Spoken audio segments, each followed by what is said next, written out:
Bom dia, boa tarde, boa noite, boa madrugada, amados irmãos. A graça e a paz do nosso Senhor Jesus Cristo. E aí, como é que vocês estão? Como tem passado esses dias, essa semana?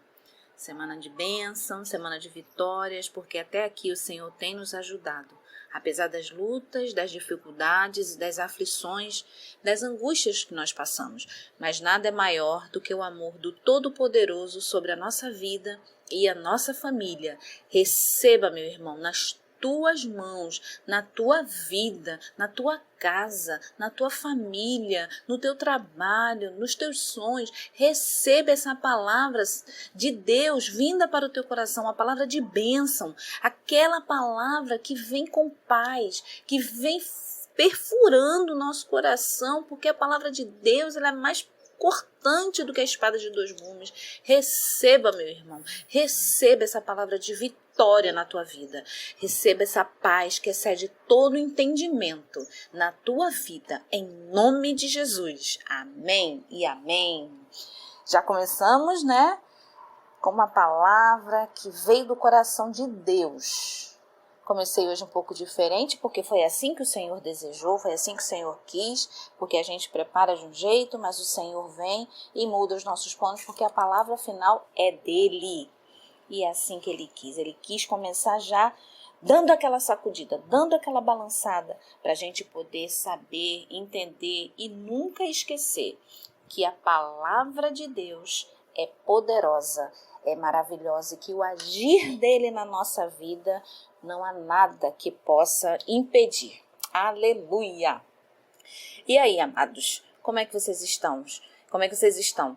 Vamos ao nosso abraço coletivo? Então vamos lá, todo mundo se preparar. Vamos pensar que a gente está na nossa classe. Hoje a gente vai fazer um círculo. Vamos fazer um círculo, né? Naquela parte assim, embaixo ali do auditório, vai ter que caber todo mundo ali, todo mundo, já acabou esse negócio de aglomeração, então vai todo mundo poder ficar junto. Acabou aqui no virtual, tá, irmãos? Acabou no virtual. Então, vamos todos imaginar que estamos ali, e aí, depois que eu falar 1, 2, 3, a gente vai, todo mundo se abraça, né? Vai indo pro meio assim, como fechando o círculo. Vamos lá, todos posicionados. Então, vamos ao nosso abraço coletivo, nosso abraço de família. 1, 2, 3, vamos juntos! Abraço de família! Que gostoso, que maravilhoso! É assim que o nosso Deus faz conosco. Ele nos abraça, Ele nos acolhe, Ele nos aquece e Ele reina nas nossas vidas. Oh, glória a Deus! Bem, aula de EBD, estamos na carta do apóstolo Paulo. Não, Vilma, não é o apóstolo Paulo, é o apóstolo Pedro. Gente, Pedro, estamos estudando Pedro e hoje estamos acabando o capítulo 1 para iniciar um pedacinho do capítulo 2. Primeira carta de Pedro, né?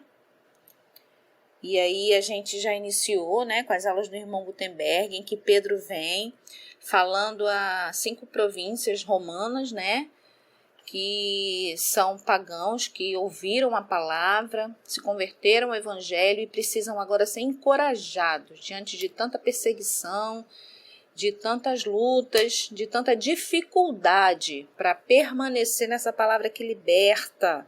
E aí Pedro, com toda a sua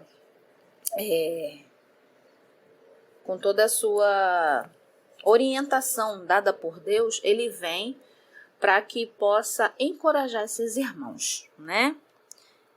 Só que antes da gente começar diretamente na lição, eu queria fazer um desafio para vocês. É o seguinte: vamos deixar de lado todo esse conceito que a gente possui da vida de Pedro, assim, em relação à sua personalidade, né? Então, vamos deixar essa questão da personalidade de Pedro, que é aquela coisa assim, que é aquele rompante, que é aquela coisa. Vamos deixar isso de lado um pouquinho e depois, ao final da carta, a gente vai voltar a falar sobre isso, tá bom? Então vamos nos retirar dessa questão que a gente já tem arraigada de que Pedro é assim, assado, né? Aquela personalidade que Pedro apresentava, mas vamos deixar isso de lado um pouco e depois ao final dessa aula a gente vai voltar sobre isso e eu vou continuar falando sobre isso, tá bom? Então vamos lá. Hoje a gente começa lá no capítulo 1, versículo 17, eu vou ler do 17 até o 25, e depois a gente pega o capítulo 2, aí eu volto na leitura, tá bom? Vamos lá, versículo 17. Ora, se invocais como Pai aquele que, sem acepção de pessoas, julga segundo as obras de cada um, portai-vos com temor durante o tempo da vossa peregrinação, sabendo que não foi mediante coisas corruptíveis, como prata ou ouro, que fostes resgatados do vosso fútil procedimento, que vossos pais vos legaram, mas pelo precioso sangue, como de cordeiro, sem defeito, sem mácula, o sangue de Cristo, conhecido com efeito antes da fundação do mundo, porém manifestado no fim dos tempos, por amor de vós, que por meio dele tendes fé em Deus, o qual ressuscitou dentre os mortos e lhe deu glória, de sorte que a vossa fé e esperança estejam em Deus. 22. Tendo purificado a vossa alma pela vossa obediência à verdade, tendo em vista o amor fraternal não fingido, amai-vos de coração uns aos outros ardentemente, pois fostes regenerados, não de semente corruptível, mas de incorruptível, mediante a palavra de Deus, a qual vive e é permanente. 24. Pois toda a carne é como a erva, e toda a sua glória como a de flor da erva. Seca-se a erva e cai a sua flor. A palavra do Senhor, porém, permanece eternamente. Ora, esta é a palavra que vos foi evangelizada. Vamos ficar até aqui, depois a gente continua no restante da lição, que vai até o versículo 3 do capítulo 2. Mas vamos finalizar primeiro o capítulo 1, tá? Então vamos lá, meus irmãos. Aqui no versículo 17, Pedro ele já vem falando, ora, se invocais como Pai aquele que sem acepção de pessoas. Então aqui Pedro já vem dizendo que o Senhor não tem distinção de pessoas. E mais à frente tem uma parte muito especial. Portai-vos com temor durante o tempo da vossa peregrinação. Então aqui nesse versículo, Pedro vem falar que para esse processo de santificação, para esse processo em que fomos regenerados, nós temos essa orientação que é viver com temor, se portar com temor. E aí a gente vem e pensa assim, então, Vilma, nós devemos ter medo de Deus? Gente, a resposta é sim e não. Mas, Vilma, dá para explicar melhor? Claro, meus irmãos, vamos lá. O temor aqui, ele não é aquele medo de Deus que quando você comete algum erro, comete algum pecado, Deus vai te lançar imediatamente no fogo do inferno. Não é esse medo, porque o nosso Deus não é assim. Esse temor que vem sendo falado é para que você entenda, né? Pedro falando para aquelas pessoas e também Deus falando ao nosso coração, entenda que nós estamos diante de um Criador que é todo poderoso, que tem poder para qualquer coisa. Deus tem poder para, se Ele quiser, lançar uma pessoa pelo resto da sua vida no lago de enxofre, no inferno. Deus tem poder para daqui a 10 minutos mudar a vida de alguma pessoa, para matar uma pessoa. Deus tem poder para tudo.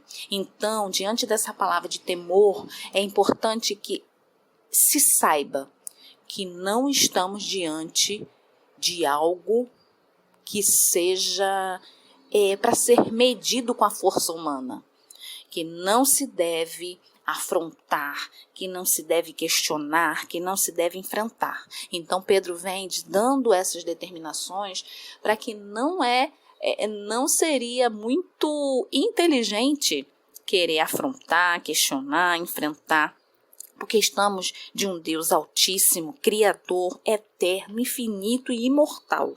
Ele tudo pode. Então é de bom tom se diante desse ser você haja com temor. E para os cristãos, esse temor, ele é valioso, ele é bom. Por quê? Porque através desse temor vai ser como um limitador. Ele é saudável para os filhos de Deus, porque por meio dele você sabe que você pode agir de uma forma ou não. Você sabe que você está diante dos olhos do Senhor 24 horas. Você sabe que Deus tudo vê e que Ele guarda tudo o que acontece. Então, esse temor a Deus, ele vem restringir que você haja com as paixões mundanas, vem restringir certas vontades, desejos que não deveriam existir, porque há um Deus que você vai prestar contas, há um Deus que tem um momento em que vai ser dado o dia do juízo, né?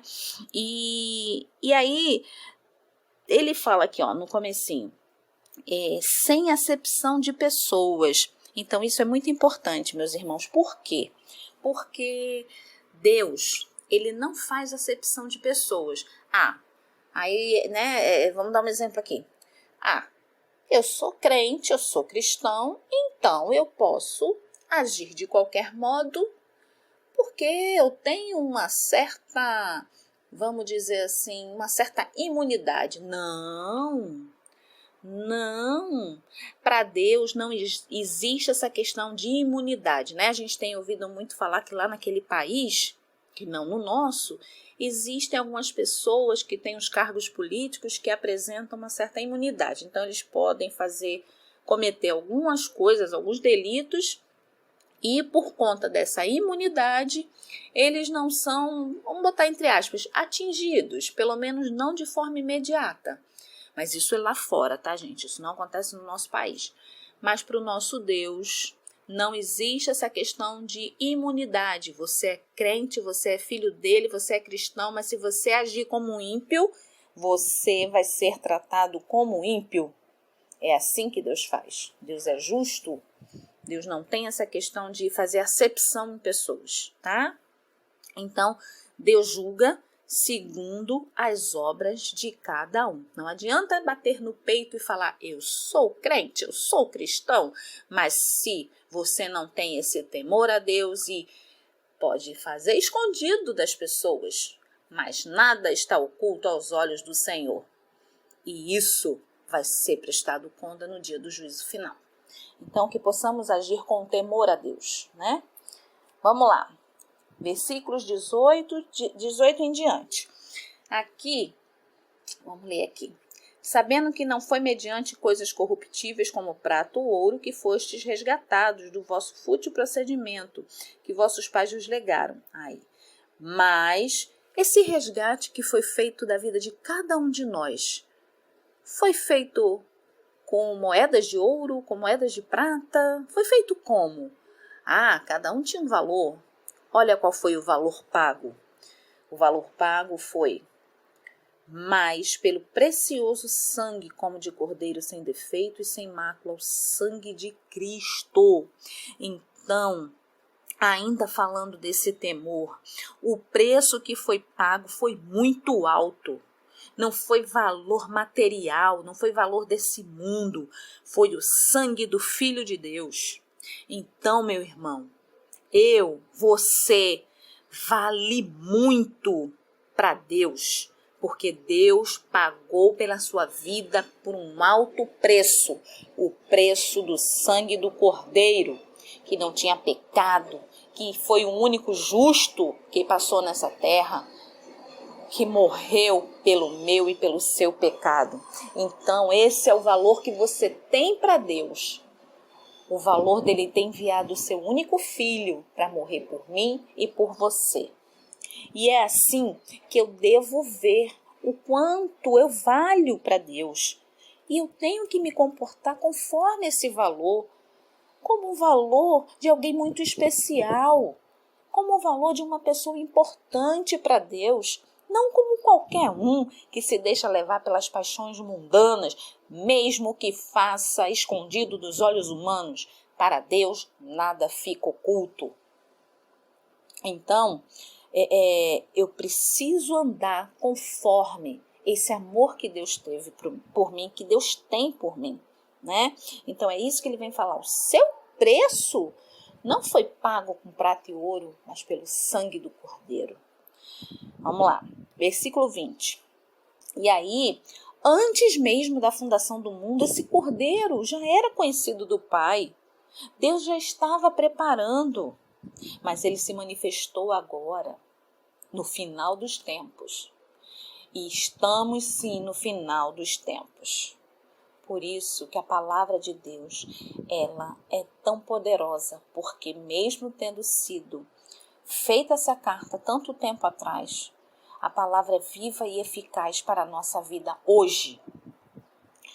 E vamos lá, versículo 21, que por meio dele tendes fé em Deus, o qual ressuscitou, e esse sangue do Cordeiro que foi derramado, ele não ficou somente lá na cruz. Ele ressuscitou e vivo está o nosso Rei Jesus Cristo, que morreu por tua vida, pelo valor do sangue dele derramado na cruz, né? E aí ele ressuscitou por cada um de nós, para dar vida eterna para cada um de nós, para que não tivéssemos a vida, a morte eterna.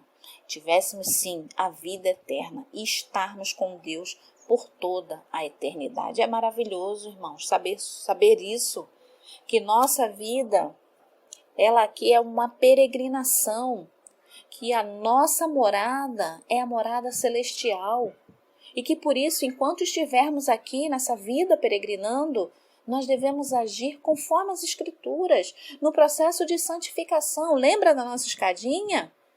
É assim, 2 passos, um dia para cima, aí acontece alguma coisa, você cai, mas não pode ficar caindo sempre.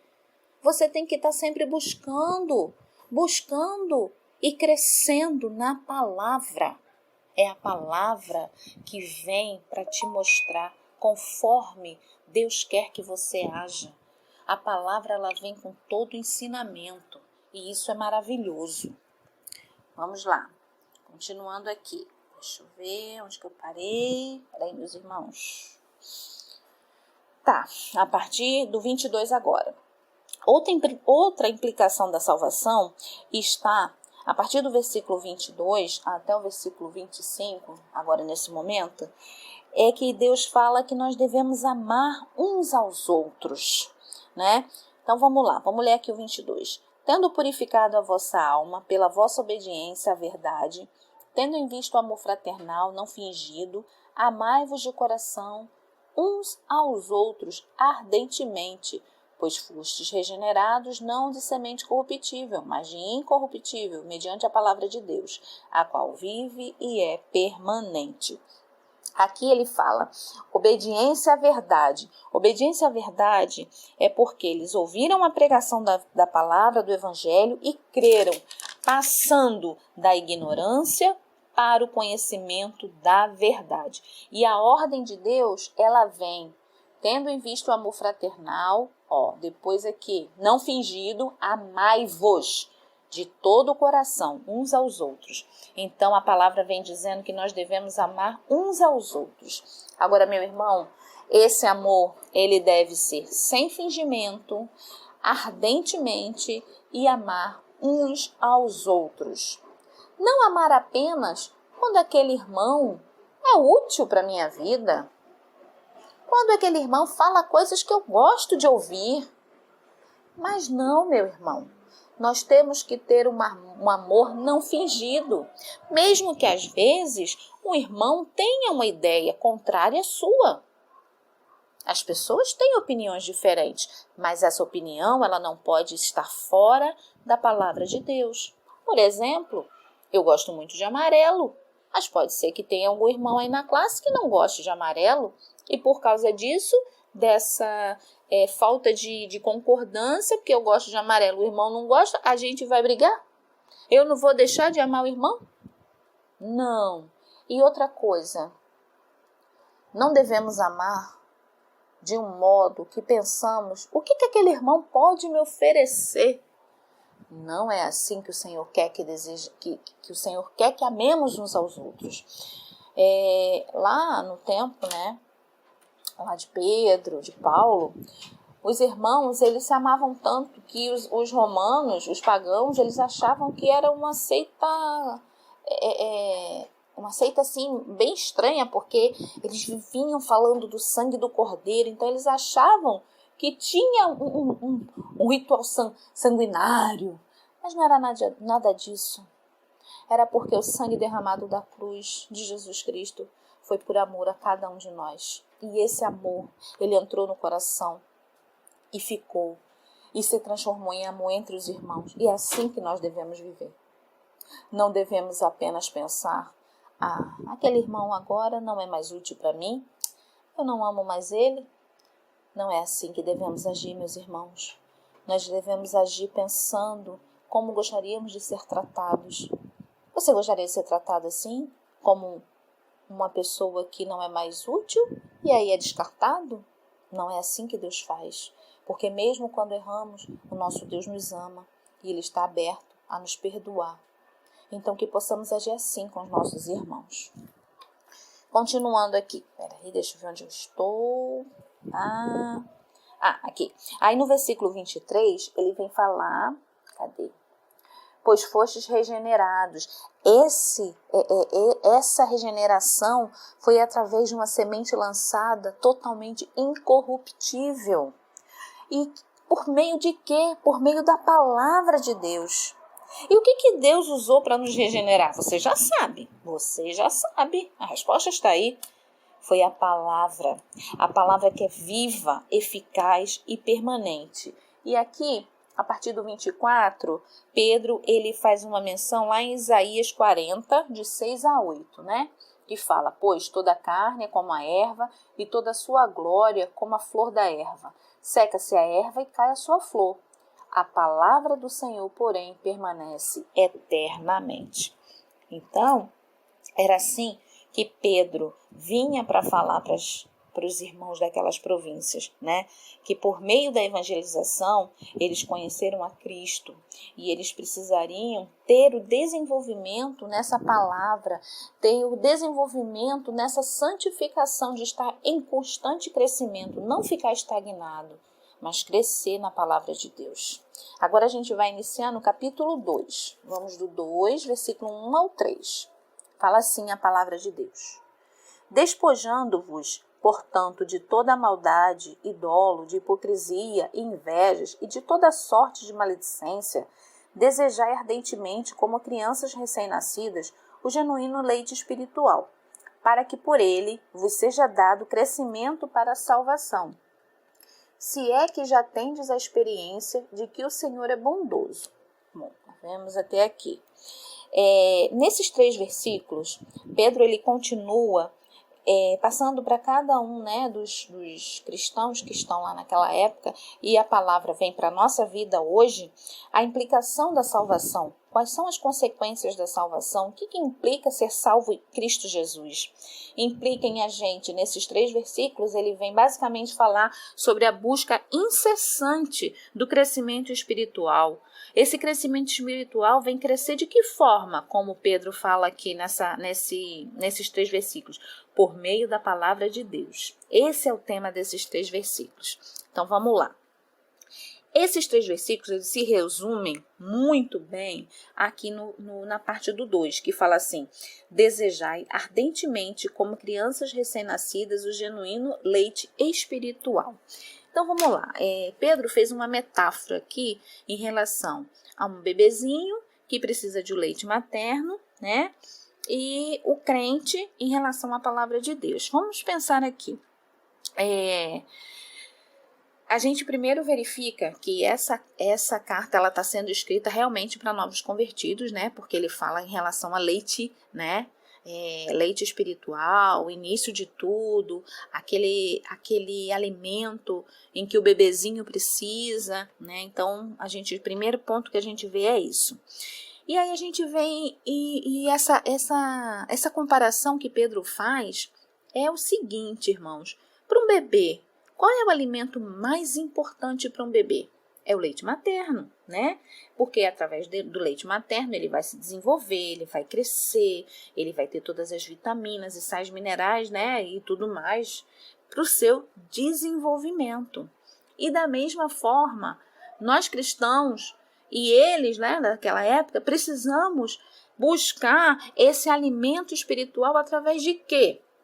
O que vai me dar esse alimento espiritual? Como o bebezinho precisa do leite materno e nós cristãos, de que forma teremos o alimento espiritual? Ah, já sei, através dos louvores. Sim, através dos louvores. Ah, através da oração. Isso aí. O que mais? De que forma mais a gente pode chegar até esse alimento espiritual? O principal, meus irmãos, o principal é a palavra de Deus revelada para cada um de nós. Esse é o principal alimento que vai fazer com que traga sustento para a nossa vida espiritual. Outra pergunta. O bebezinho, ele só se alimenta uma vez por semana? É assim que funciona? Ele só se alimenta uma vez por semana, né? A mamãe escolhe um dia só na semana para poder dar o alimento a ele. É assim que funciona? Não, né? Porque se for assim, o que acontece? Ele morre, fica doente, acontece alguma coisa. Da mesma forma, irmãos, da mesma forma, não devemos apenas buscar o nosso alimento espiritual aos domingos. Nós devemos nos alimentar diariamente, temos que ter um tempo separado no nosso dia para buscar a palavra, porque o nosso Deus, ele cuida de cada um de nós 24 horas por dia. E nós não podemos separar um minuto, um tempo, para podermos estudar, ler, meditar em cima da palavra. Irmãos, não pode ser assim, senão nós vamos ficar fracos, nós vamos ficar desnutridos. E a desnutrição, ela leva à morte, e a morte espiritual. Tá? Então, é isso que Pedro vem falar através dessa comparação que ele faz do leite materno. Então, se somos regenerados, nós devemos sim buscar cada vez mais esse alimento e não apenas uma vez na semana, mas diariamente, né? Temos alguns métodos para poder nos alimentarmos. Sim, temos livros bons que falam da palavra de Deus, temos grupos de WhatsApp que falam da palavra de Deus, podemos ouvir uma boa música cristã, não são todas, cuidado, né? Mas, mais uma vez, eu venho falar o que está escrito aqui na palavra de Deus. Nada é mais precioso do que a palavra de Deus. E é isso que Pedro queria falar para a gente. Desse modo que ele falou, tão explicado, um método tão simples, né? Mas se a gente não tiver com os olhos voltados para o Senhor, a gente não consegue entender, porque os olhos têm que ser espirituais. E aí, meus irmãos, agora fechando a nossa aula, eu vou voltar para o que a gente falou lá no começo, né? Porque eu falei para vocês, aquele desafio que eu pedi para que vocês tirassem da cabecinha de vocês um pouco essa questão de, porque Pedro é assim, é assado, foi assim, foi assado, né? Pedro era afoito, Pedro era descompensado, Pedro era... O que mais que se fala de Pedro? Pedro era impulsivo, Pedro era isso e aquilo outro, mas enfim, irmãos, após o momento em que Pedro negou a Cristo 3 vezes, que o galo cantou e que ele chorou amargamente, a partir daquele momento houve uma grande mudança na vida de Pedro. Pedro não foi mais o mesmo. Pedro foi quebrado. Pedro se deixou quebrar nas mãos do oleiro. E o oleiro, que é Deus, transformou aquilo que vinha atrapalhando o crescimento espiritual de Pedro, seu desenvolvimento, mesmo estando ao lado de Jesus, fazendo algumas coisas que não condiziam com o temperamento de Cristo, que nós temos que ser seguidores e imitadores de Cristo. Mas, irmãos, depois daquele momento, vocês acham que houve mudança na vida de Pedro, depois dele chorar amargamente? Vocês acham que ele continuou sendo aquele Pedro de antes? Eu vejo que por tudo isso que ele tem escrito, que nós estamos estudando, por tudo que sabemos, por todos os frutos dados por Pedro, nós vemos que ele mudou e que ele passou a ser um novo vaso, um vaso mais maleável que era conduzido pelo Espírito Santo de Deus. Então, irmãos, não vamos ficar com essa questão de que Pedro era impossível. Deixe isso para trás. Quando existe aquela mudança, que a pessoa passa a ser uma nova pessoa em Cristo Jesus, a gente fica falando das coisas antigas? A gente fica falando que a pessoa era isso, que era aquilo outro? Não. A gente tem que valorizar o que estava sendo a partir do momento em que ele se deixou ser quebrado e moldado e se fez um novo vaso. É isso que eu gostaria que vocês levassem no coração de vocês. Por que ficar falando de coisas que não vão ser favoráveis? Vamos falar do sentimento que Pedro tem mostrado nessa carta, de carinho, de amor, de preocupação.